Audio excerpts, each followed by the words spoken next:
My ex's new partner taunted me until I dropped a bombshell at their engagement. Her toast used my name like a weapon, and I had receipts. The rooftop lights looked like patient stars while my hands shook around the pale envelope I had promised myself not to open. Sloane raised her glass, chin angled for the camera, and said my name again, drawing laughter that chipped at my ribs. I swallowed, tasted copper, and reminded myself I came to breathe, not fight. My name is Riley. I keep people alive in an ER where the blink of a monitor is a metronome for second chances. Dignity matters to me. Truth matters more. I left Ethan to keep both. Tonight, I brought proof to protect them. The microphone squealed. Sloane smiled at Ethan like a pageant winner at a crown. To the man who taught me patience, she said, even with complications. Laughter rolled across the rooftop, polite and sharp. I looked at the envelope, at the county seal stamped on its face. Weeks ago, a clerk had answered a question I should never need to ask. Was my divorce final? A gray cursor blinked, then a line appeared. Pending. Final decree not recorded. That phrase has teeth. It bit down and wouldn't let go. People clinked glasses, and the city hummed below like an engine I couldn't shut off. Riley, Jenna breathed at my elbow. You okay? I nodded. In my pocket, next to the county letter, sat a jeweler's note with a serial number that haunted me. The ring on Sloane's hand glowed like a lighthouse. My grandmother's ring caught light exactly that way. I remembered scrubbing blood from my knuckles mid-shift, thinking how small diamonds are beside breathing lungs.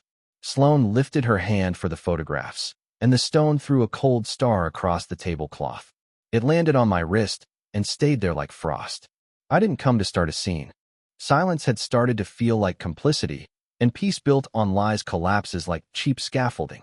I came to test my spine. Sloane raised her glass higher. To upgrades, she grinned. More laughter.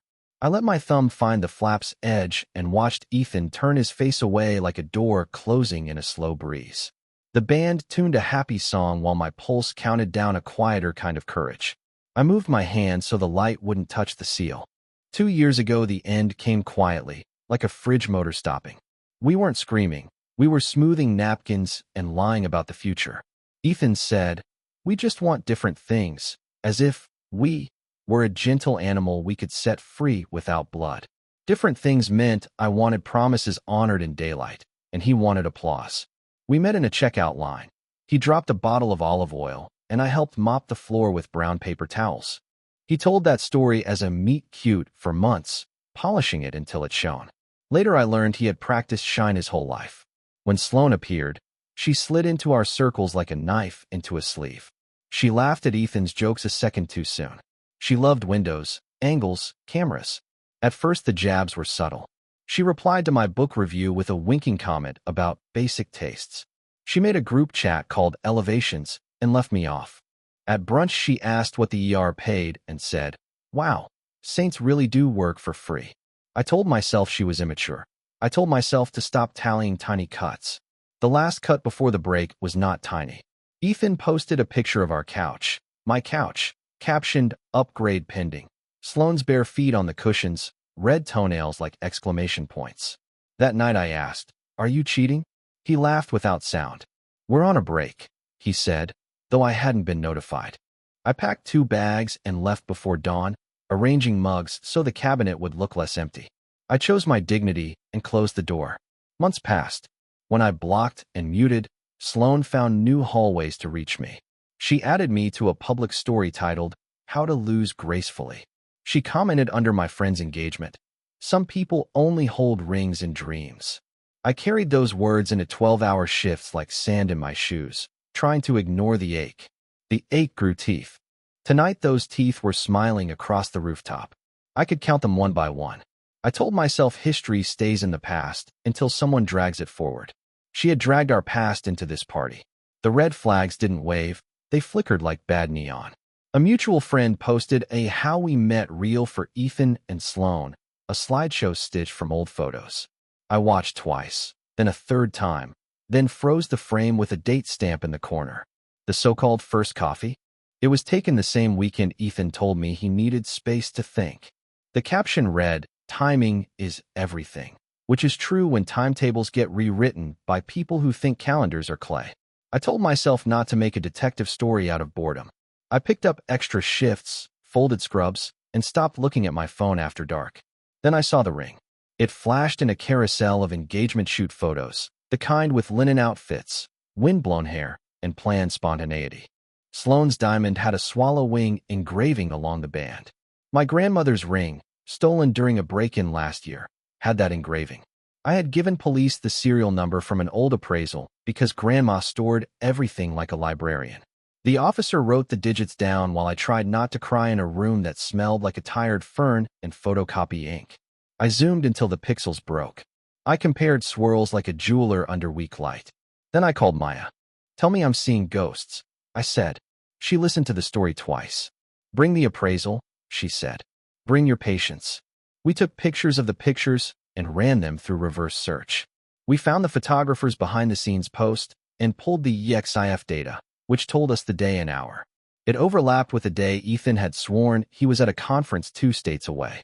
The ring, the timeline, the captions, suddenly they rhymed like a bad song you can't stop hearing. Grandma would tap that engraving and say, "A bird finds home."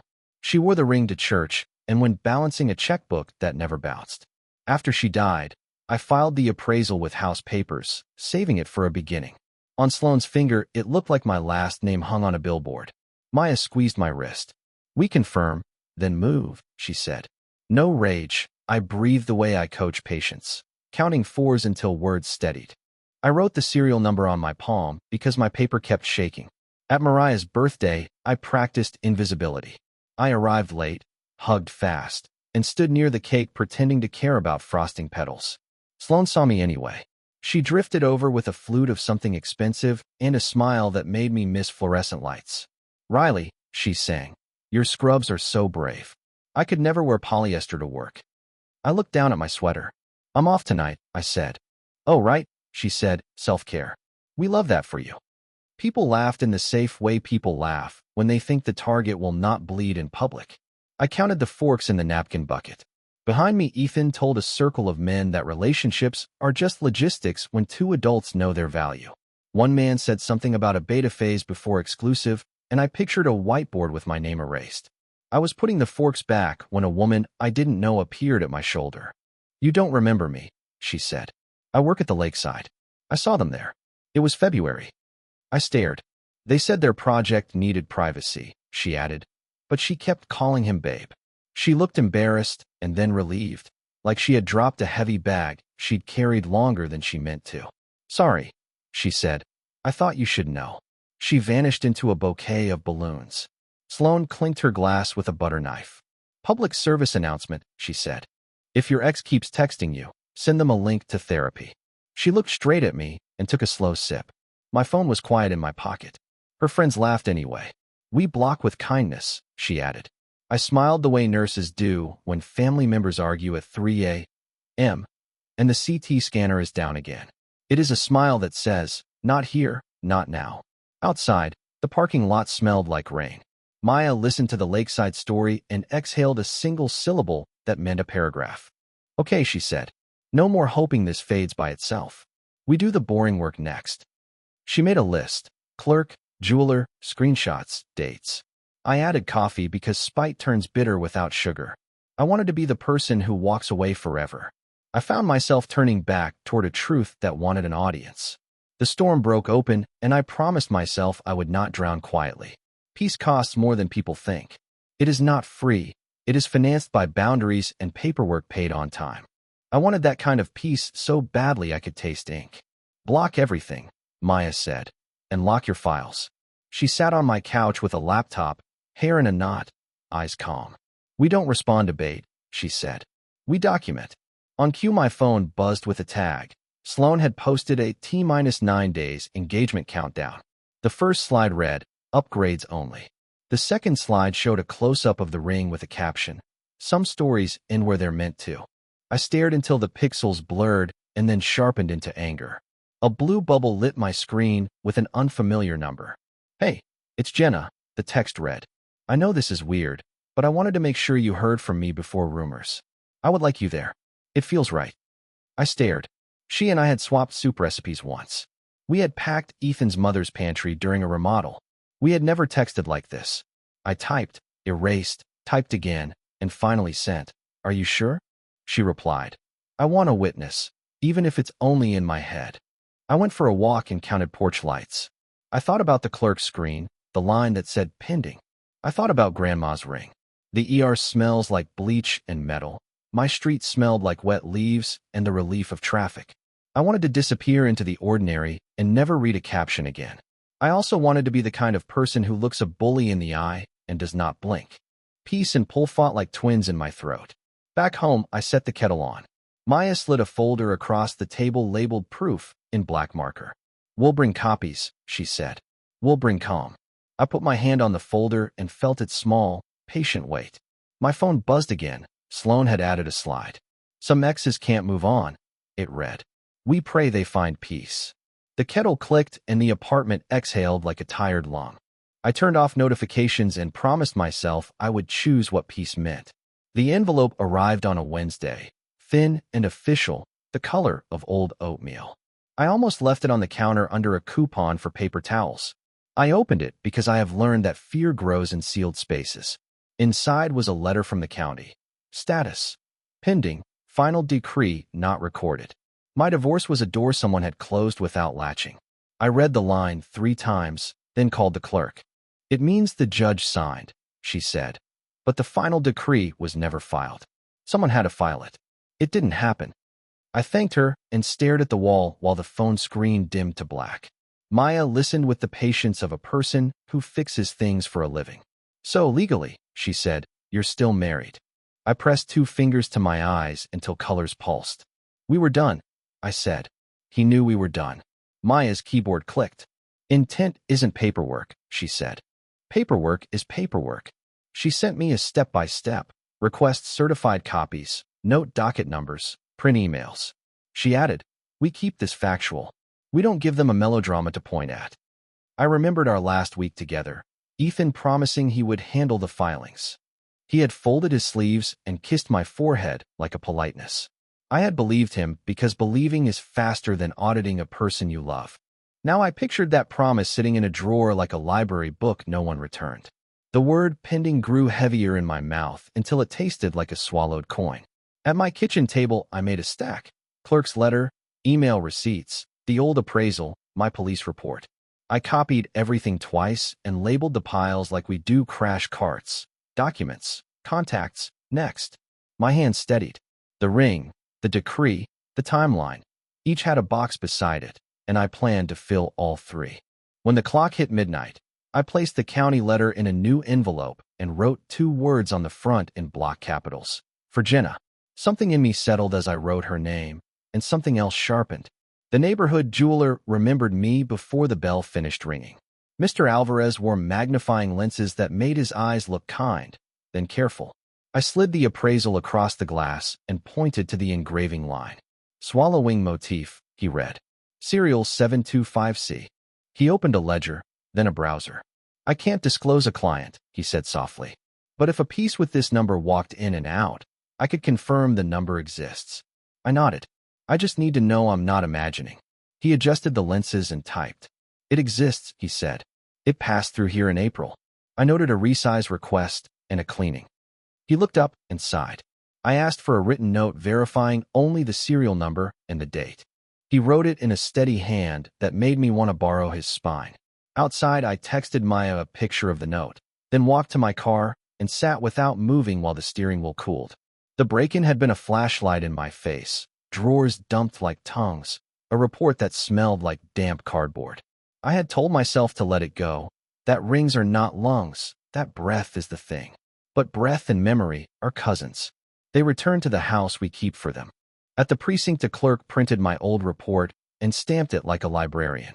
Keep the original safe, she said. Carry a copy. If you see the ring in the wild, don't approach. Call us. I nodded.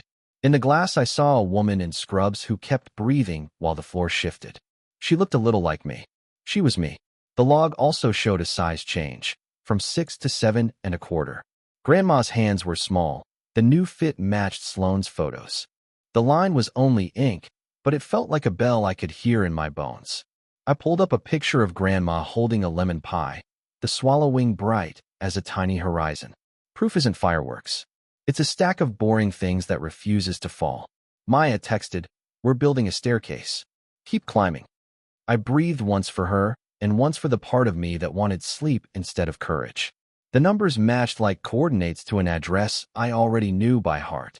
Despite our rule to avoid comments, I checked Sloane's healing era highlights. My face flashed for 2 seconds in a video from Ethan's patio, the night I carried lemonade and wore the t-shirt I actually sleep in. The next slide was a collage that included the corner of my bedroom mirror. The date stamp was 3 months before our breakup. My stomach dropped. Metadata showed the images were native captures, not downloads, photos taken off an unlocked phone. My private pictures were trophies. The captions were knife jokes dressed as wellness. Let go of what no longer serves your shine. A comment about my thrift store sheets racked up hearts. Maya studied the timing. She wants you loud and messy, she said. A clip to post with a halo. We replayed a clip where Sloane joked about people confusing closure with attention. The laughter started before the joke, like a cue off screen.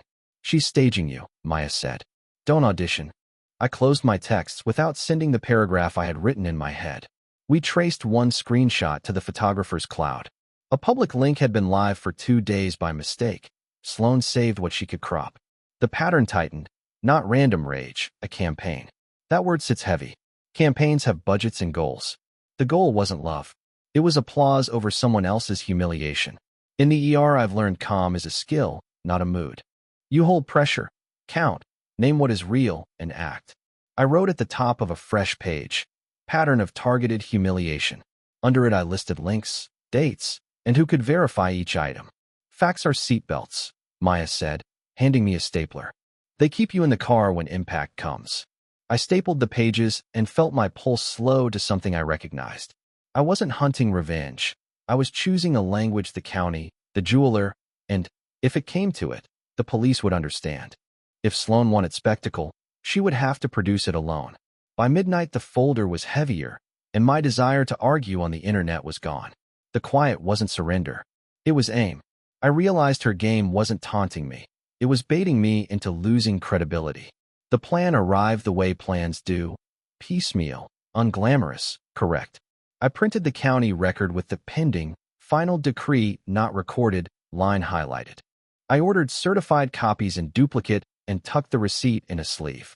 I asked Mr. Alvarez for a letter verifying that serial number 725C had been logged and cleaned in April with a resize. He signed and dated it. I requested my police report and asked the clerk to underline the serial. Maya exported screenshots with timestamps and URLs. We labeled each page like 4 lines before a code. Simple, bold, unmissable. The shaking wasn't fear. It was the past re-entering the present at speed. Hannah from work offered to cover a shift. I said I could swap. Emergencies are my job. This one required not rushing. Where will you say it? Maya asked. I pictured a hallway fight, a parking lot whisper, 1,000 bad angles. Not online, I said. Not in a text. I saw the envelope resting against a microphone stand like a white flag with writing. Jenna's invitation glowed in my thread. I typed, I'll come. I have something you should see. She replied, I'll stand near the front. I made 3 sets of documents. One for Jenna, one for my bag, one just in case. I added a note on the top page. I will not argue. I will state facts. I will leave. Maya insisted I record my own audio, so I titled a memo in advance. We rehearsed at my kitchen table with interruptions on purpose. Maya played Sloane and tried to talk over me. I waited, then continued. We timed breaths and pauses. I wrote a first sentence that would not change. Congratulations, and thank you for letting me speak. The second sentence would be a door.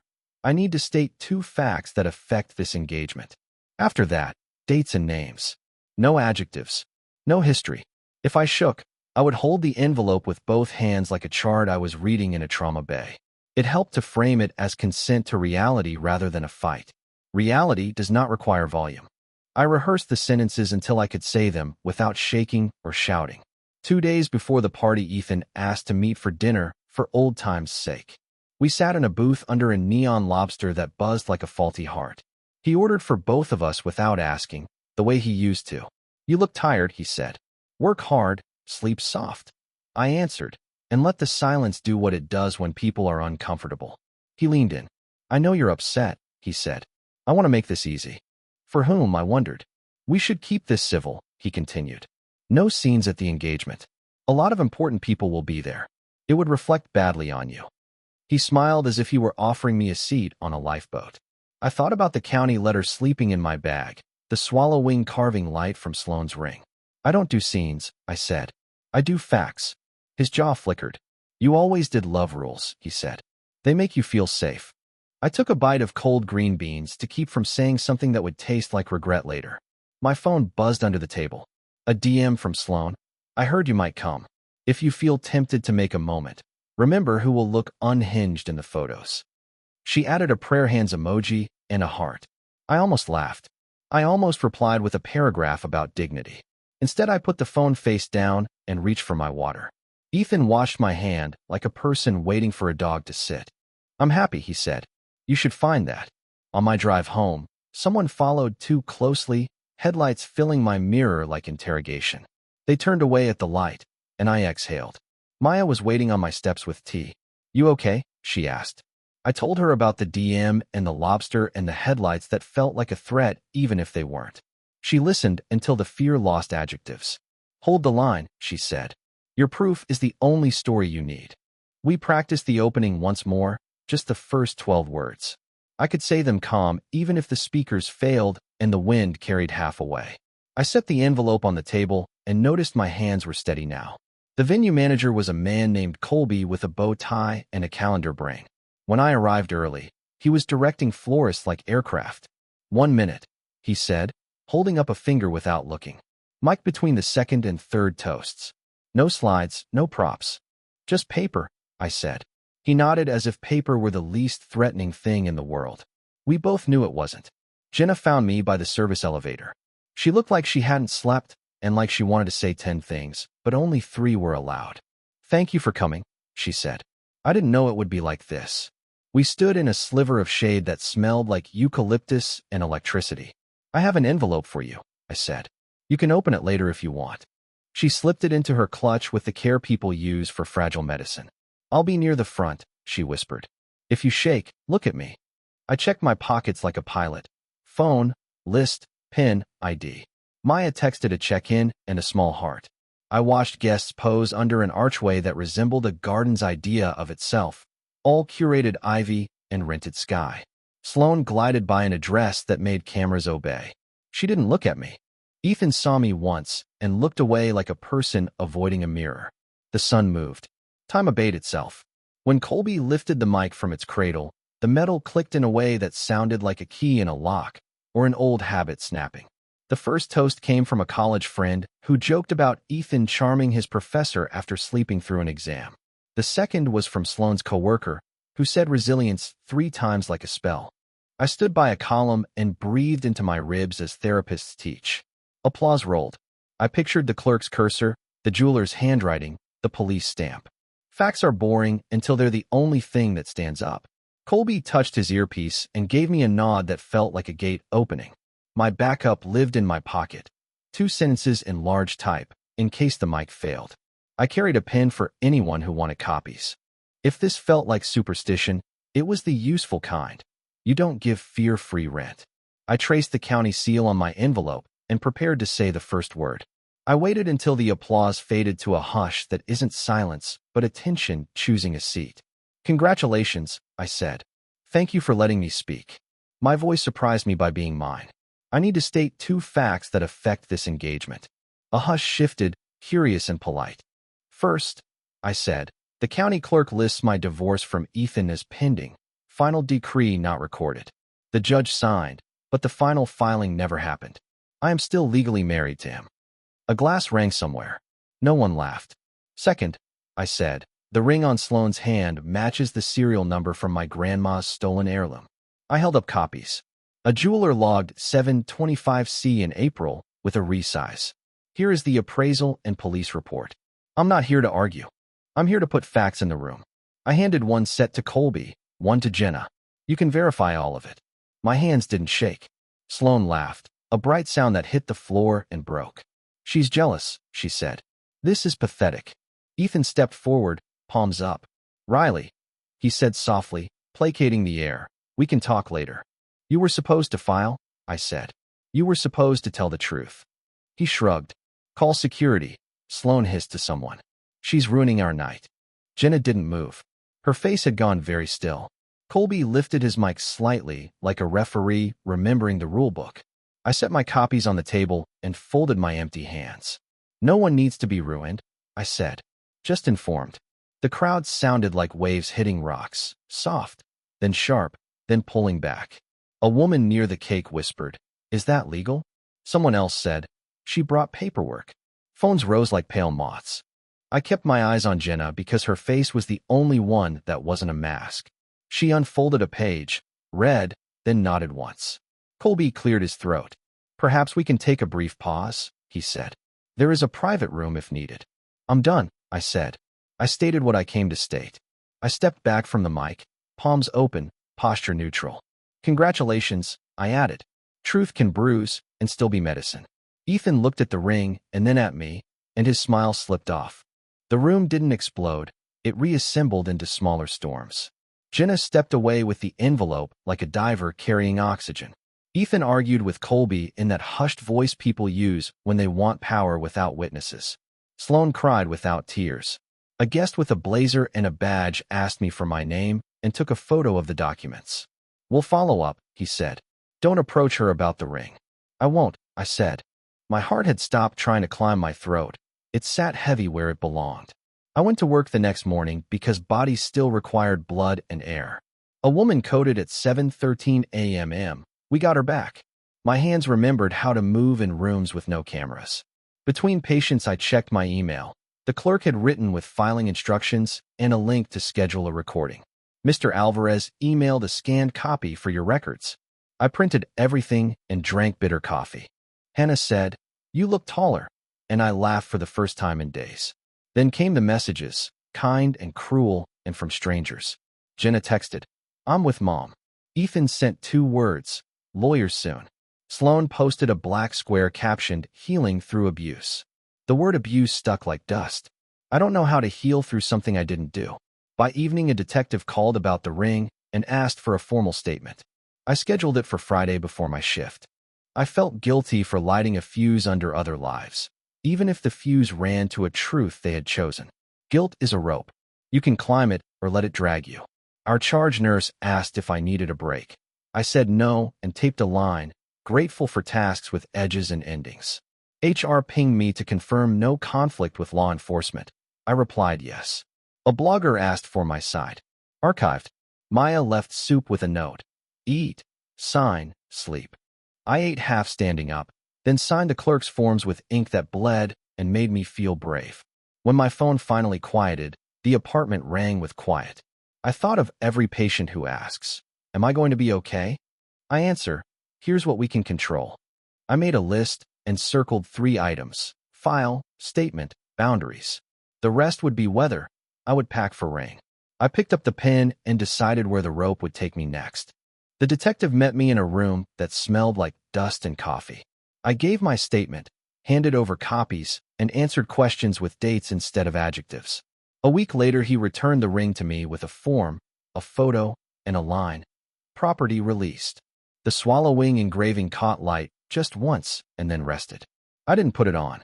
I placed it in a velvet box and tucked it in my freezer because my family believes cold clears bad air. Maybe it doesn't. Maybe it did. I finished the divorce filing with the clerk, who liked tidy stacks. "Once this is recorded," she said, "the status updates." I nodded. When the email came, I cried into a dish towel until my ribs softened.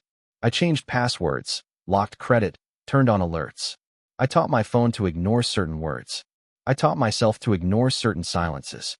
Therapy Thursdays, runs Sundays, rice Mondays, so there's food when I forget I'm hungry. Sloan posted less. When she did, it was sunsets and smoothies. Ethan's name disappeared from my threads. Jenna texted me a recipe for lemon bars like a person sending bread across a river. I baked them and left 2 at Maya's door with a note. "We climbed." She replied with a climbing emoji and a picture of soup. People say healing is linear. It isn't. It is a tide that obeys moons you can't always see. But it moves. I wrote boundaries and taped them inside a cabinet. No responding debate. No meetings without witnesses. Put every agreement in writing with dates, signatures, and a stop date. If I help, it's with conditions. If conditions are broken, help stops. I deleted drafts I had written to imaginary arguments and replaced them with grocery lists. A beeping monitor teaches which kinds of drama are counterfeit. When the detective asked about pressing charges for the photos, I said I wanted the record more than the headlines. He nodded and wrote, "Declined for now."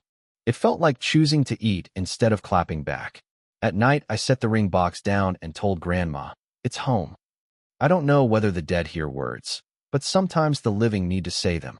I kept the envelope as a reminder that truth works even when no one claps. I used to think dignity was silence. Now I think dignity is alignment. Your insides match your outsides. Your actions match your facts. You don't owe the internet a performance, but you owe yourself a paper trail. Older patients tell me the same thing in different words. Write it down. Keep your copies. Name what happened and when. When the wind rises, the labeled box is the only thing that doesn't blow off the porch. If you are staring at captions that gnaw your sleep, ask for records.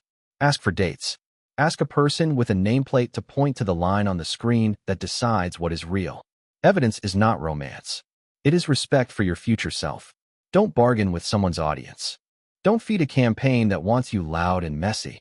Choose small, boring truth over big, shiny rumors. Boring truth will build you a floor you can stand on when the room tilts. I kept the ring in its box and placed the box in a drawer with the label house, where it lived before and where it will rest now until a day that deserves it. I mailed a copy of everything to myself and put the envelope behind the flower canister, a silly hiding place that made me laugh. I texted Jenna a picture of lemon bars, and she sent me a thumbs up with a heart that looked tired and real. Maya came over on a Tuesday, and we ate soup on the floor and didn't talk about the internet at all. In the mornings, I opened the window and listened for the bus and the neighbor's dog. Ordinary sounds reclaim a house faster than declarations. I set clean scrubs by the door. Practical notes. Freeze credit. Use certified mail. Note kind clerks' names. Make extra copies. When someone says dignity means swallowing lies, remember a swallow is a bird, and birds find home even in wind.